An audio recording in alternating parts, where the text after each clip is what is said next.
Welcome to this tutorial on how to convert Word documents to PDF on your mobile. Converting Word files to PDF can be useful for sharing, preserving formatting, or preventing editing.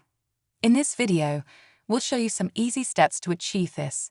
So, let's get started. Step 1. Open the Files app on your iPhone.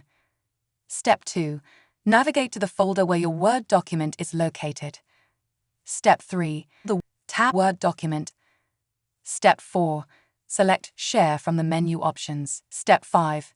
In the Share menu, swipe to find and select Print. Step 6. Now pinch out with 2 fingers on the print preview to open it in full screen. Step 7. Tap the Share icon, box with an arrow pointing up, in the top right corner. Step 8. Scroll down in the Share sheet and select Save PDF to Files. Step 9. Choose the destination folder where you want to save the converted PDF. Step 10. Tap Save to convert and save the Word document as a PDF in the selected location. Congratulations!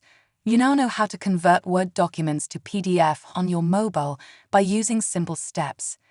If you found this tutorial helpful, don't forget to give it a thumbs up and subscribe to our channel for more useful tips. Thanks for watching.